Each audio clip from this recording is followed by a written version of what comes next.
Do you really know Greenville? Think again. Today, we're diving deep into the cuts.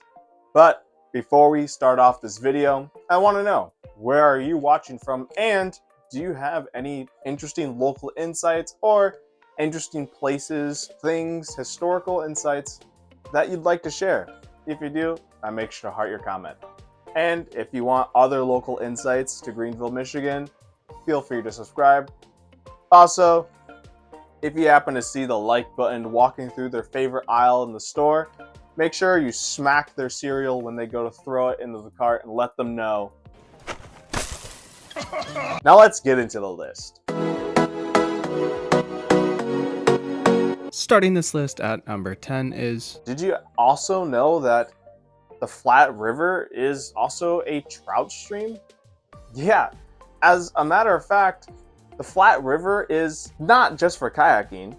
It is a nationally recognized blue ribbon trout stream, making it a hidden gem for fly fishing enthusiasts and fishers alike. This is a huge draw for anglers and a point of pride for conservationists. Number 9 is the Danish festival celebrations. Now, maybe you did not happen to know this, but Greenville is also known as Little Denmark, and we even have a Little Mermaid statue to commemorate the local Danish heritage that stems from immigrants from Denmark. But that's not just where it ends. Did you also know that the creator of Marggo was Danish as well? And the things just don't stop there. From local Danish flags to many Danish-type pancakes, the festival is a deep dive into the town's cultural roots. Moving on to number 8 is the local high school is just a pure powerhouse.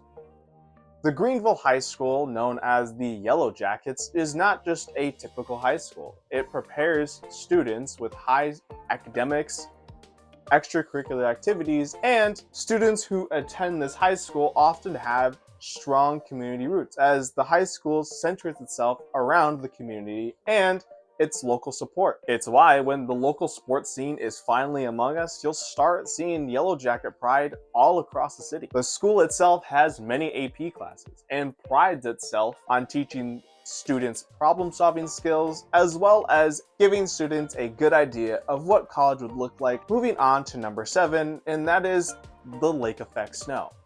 Lake effect snow is real and severely common along the coastal areas of Lake Michigan. We get less snow than the towns right next to there, but our snow is often drier and sometimes fluffier, making it great for winter sports. We get cold, yes, but our snow isn't as much and isn't as bad as near the lake effects and up in the UP. Moving on to number 6, and that is the local coffee shops and restaurants. Now, I just want to take a little pause and kind of, go on a little bit of a tangent here. Now, when I am mentioning local restaurants and coffee shops, I'm meaning the real local places. I'm not talking about Starbucks, and I'm not talking about Anna's House. If you guys don't know what Anna's House is a breakfast and lunch, and I think maybe they do dinner, but it is a restaurant synonymous for breakfast. And I happened to bring my partner there because he was a little bit curious on what the whole hype about Anna's House was. And frankly, after going to the local restaurant named Marggo's, which if you haven't been, highly recommend. It is one of the greatest breakfast places you'll ever go to, just saying that outright. But we had Anna's House, and frankly, everything there was subpar, if that. He had this loaf of oatmeal that he had to make himself because they gave him warm milk and it just looked like dog food in the end. And then I had a very mediocre, I just had eggs and hash browns and bread. Overall, the meal was over $40. And when you compare that to Marggo's, I had a big omelet and orange juice and stuff like that for both of us for less than $25.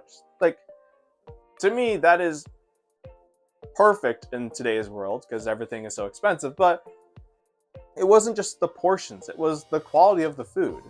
Marggo's has homemade bread. They make everything in-house, and you can kind of tell. When you compare that with something like Anna's House, it's night and day, especially when you factor in the prices. Especially in today's economy, paying a meal for about less than $25 in today's economy feels wrong, but it is exactly what it should be. And I'm just saying, paying $40 for breakfast for 2 people is outrageous. So that's why every single day of the week I would choose Marggo's over Anna's House or any other breakfast place, because overall you are genuinely getting your money's worth.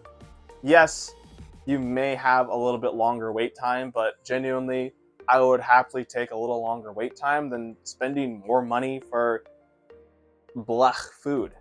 Then that's just how it is. Moving on to number 5 is the best places to see the fall colors. Now granted, it is not fall right now, it is very much winter. Greenville is one of those special places where there's still a vast majority of trees, and driving down every single roadway during the fall is so scenic and beautiful that it kind of just makes you want to step back and just admire it. It's moving on to number 4, and a little bit of a historic fact is Greenville used to be a very big place, especially when it came to potato farming. Now, when I say potato farming, Greenville happened to be a potato supplier for some quite notable names. And to be honest, when I did some research, I wasn't quite expecting Greenville A to be remotely popular for potato farming, but here we are now. Moving on to number 3, and that is the Greenville Local Library. The local library is surprisingly amazing. It has tons of options, and it's a relatively modern and active community center. It's not just a place to check out books. They host events, classes, and are a hub for local information and resources. Coming in at number 2 is pizza chains, or in my personal favorite, Flo's. Flo's Pizza is arguably some of the best pizza in town, and probably is the number 1 pizza place in town.